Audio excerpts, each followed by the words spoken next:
Mixer grinder বাটির আপনি তোর ব্লেড বা তোলর পার্ট যেন আপনি তোর এইরকম ভাঙিয়ে জুড়ি যায়, তাইলে আপনি তোর এই বাটিটা ফেলাইবার দরকার নাই। এই তোলর পার্ট বা ব্লেডগুলো আপনি সব মার্কেটে আবার নতুন হিসেবে পাইবা। এই আপনি দেখাই যেখানে আমরা খোটাই কমপ্লিটলি বালা, কিন্তু তোলর যে অংশ পার্ট আছে কমপ্লিটলি ভাঙিয়ে বরবাদ হয়ে গেছে ধরাইন।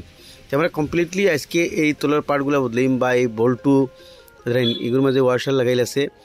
আর সব কিছু তলের এগুলো কিন্তু ভাঙিয়ে বরবাদ হয়ে গেছে। এগুলো কয়দিন ইউজ করার পরে 1-1.5 বছর ইউজ করার পরে ভিতরে ফানি আমাইয়া ফসিয়া ভাঙিয়ে এগুলা বরবাদ হয়ে যায়। তো ব্লেড এখন খালি বালা আছে, তথা খালি লাগানো যে ব্লেড লাগাই মধ্যে তো তলর পার্ট আপনার এইরকম মার্কেটও ফাইলি বা রিপেয়ারিং দোকানও এই যে তলর কমপ্লিটলি পার্ট বা এই বুশ দেখতে হইতে কমপ্লিটলি বদলিম। কারণ উপরের যেগু বাটি এগু স্টিল এগু কিছু হয় না, ফসে না, গলে না, আজর ভাঙে না। খালি তল বাজু প্লাস্টিক থাকে, যার কারণে ও বাজু খারাপ হয়ে যায়। এই বাজু কমপ্লিটলি ডেড হইয়া ভাঙিছে। তোমরা বাজু কমপ্লিটলি নয়া লাগাইম দেখতে হইতে এগুলা শেষ। তোমরা কমপ্লিটলি এগুলো নয়া লাগাইম। আপনি ইলেকট্রিক দোকানও মিক্সার গ্রাইন্ডার বাটির ব্লেড হোক বা তোলর পার্টস হোক A to Z আপনি ওই হিসেবে ফাইলিবা, ও দেখাইনি ওই হিসেবে। তো এটার আমরা লাগাই মনে মাঝে নাটক আছে, নাটক খুললিমু। তো লাগানি টিকিলে আপনি দেখতে পারবা বা ইলেকট্রিক যেগুলো দোকানে স্পেয়ার পার্টস পাওয়া যায় গিয়ে আপনি মিক্সার গ্রাইন্ডার বাটির তল সাইড জন্য হইন তাইলে ফাইলিবা।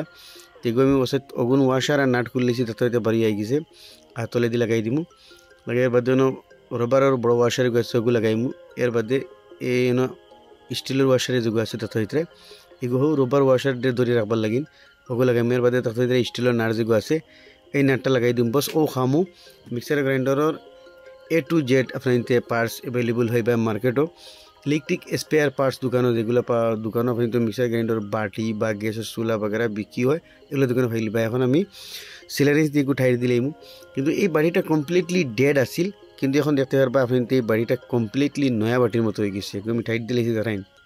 এখন এই বাজু আমরা পুরা টাইট হয়ে বই গেছি, তো মানে কমপ্লিটলি বাড়িটা নয়া হয়ে গেছে। এখন ব্লেড বাজু ব্লেডর তো ওগু খুলিয়ে দেখবো চাইন মাঝখানোর বল্টু ওগু আর চাকি ওগু খামো আইনি।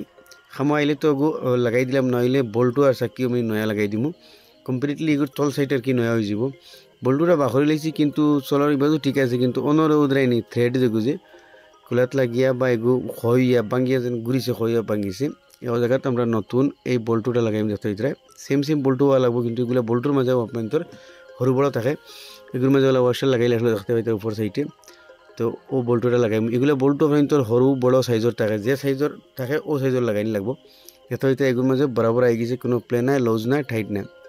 এখন ওগুর মাঝে হারাইয়া আর উপরে নাটকও ঠাই দিলাম। কিন্তু একটা জিনিস আপনি বা মিক্সার গ্রাইন্ডার বাটির ব্লেডর এই কাটে কাটে কবার লাগিয়ে বইব। ব্লেডর থ্রেড যেগুলো এগুলো আপনি উল্টা হয়। আমরা ডাইন সাইডে যে কোনো বস্তু লাগে আর বাউ সাইডে দিয়ে খুলে নেন, কিন্তু এটার উল্টা হইতে এগুলো সবগুলো ডাইন সাইড দিয়ে ঘুরেছি লাগছে না, বাউ সাইডে দিয়ে ঘুরাই মুঝে বাজে আমরা খুলি ওবাদি ঘুরাই নিয়ে এগুলো লাগিয়ে গেছে দেখতে হইতে। তো এগুলো লাগাই আমি বরাবর টাইট দিলে এই মতো বেশ টাইট বা দরকার নেই। সোলাত লাগিয়ে আপনি টাইট হয়ে যাব।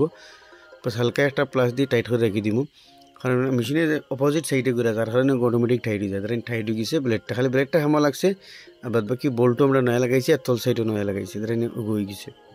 তো এই বা উপর নাটক চার তলর চাক্কি যেটা লাগাইমু, চাক্কি নাটর মানে থের যেগুলো উল্টা খুলে, তো এগুলো আমরা বরাবর আই গেছে। তলে একটা আমরা ওয়াশার ডালমু। ওয়াশার ডালা কিন্তু জরুরি। এগুলো ওয়াশারও আপনার যত হইতে ওইভাবে মানে মার্কেটের মাঝে পাওয়া যায়, যেগুলো দোকানে হইতে এগুলো সামান হইবে আর ওয়াশারও হইবে। তো এই ওয়াশারটা আমরা লাগাই দিই। তো এর মাঝে আমি একটা দুইটা ওয়াশার দিলে বেটার হয়। দুইটা ওয়াশার দিব থল সাইডে। বাটিটা এখন লাগাই দিই। যাতে হয়তো বাটি লাগিয়েছে পুরা ফ্রি করে, কিন্তু দেখাই। কিন্তু মিক্সার গ্রাইন্ডার একটা জিনিস ইয়াদ রাখবা, মিক্সার গ্রাইন্ডার বাটি কোনোদিন ইউজ করে গরত হইবা না, না জাম হয়ে যায়।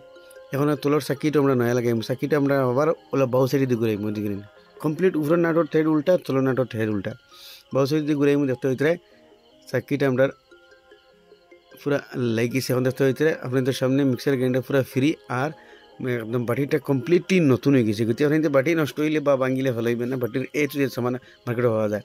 তো ভিডিওটা শেয়ার করে আর আমার দেখবার সুযোগ দিবা। ধন্যবাদ।